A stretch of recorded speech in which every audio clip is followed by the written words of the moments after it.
This was a study investigating a drug called U3-1402, also called patritumab deruxtecan. And what it is an antibody drug conjugate to a protein called HER3. So it's an anti-HER3 antibody drug conjugate. And the study was a single-arm study in patients with EGFR-mutated non-small cell lung cancer. The study started out as a dose escalation study and then expanded into a larger cohort, and the data is coming from that single-arm study.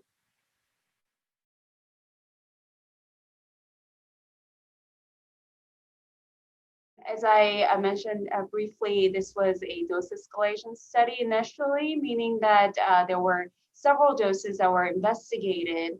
And once a safe dose was found, then it expanded to a larger study where everybody was being evaluated at the chosen dose. So it was a single arm study. There was no comparator, but there were a good number of patients for us to get very good and confident efficacy data.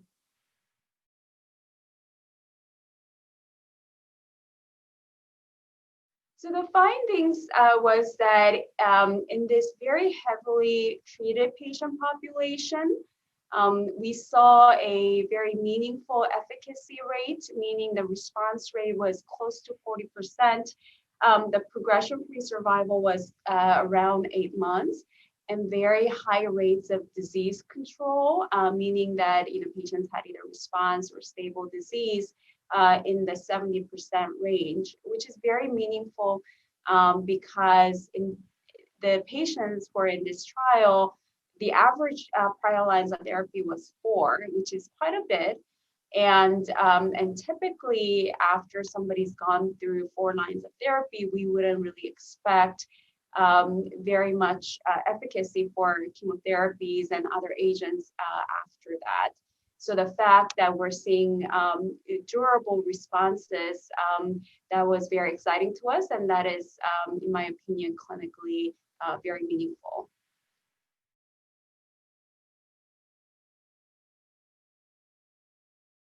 This drug is not yet available for patients outside of a trial. Having said that, we hope and anticipate this drug to be available. And I think the way it's going to be used is likely in the setting where patients have progressed on their initial targeted therapies. Just to remind you, these are patients with specific mutation, namely EGFR mutation, who have a number of targeted therapy options. So these are patients who progress on these targeted therapies and likely have received a standard platinum-based chemotherapy. And after that, I think this will be an option for those patients.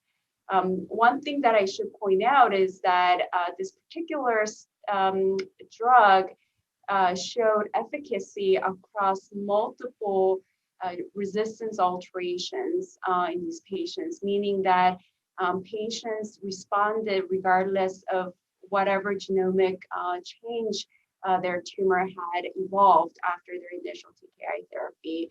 And so far, it doesn't look to be restricted to certain HER3 protein expression. So I think this drug could become a treatment really across all EGFR patients who've had at least their targeted therapies.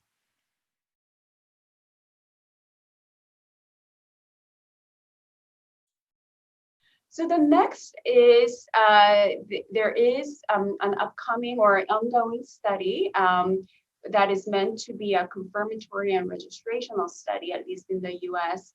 And it's looking at 2 different doses to really determine the best dose to move forward. And it's enrolling many patients beyond the ones that were enrolled in this phase 1 study. So once that confirmatory trial shows similar efficacy rates, then we're hoping to see this drug to become approved by regulatory bodies.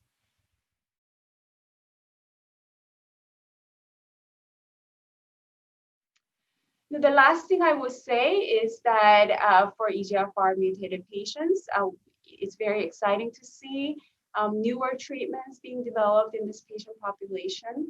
And there are lots of development. So I think this field will continue to evolve, and we'll just have to pay attention to what's happening.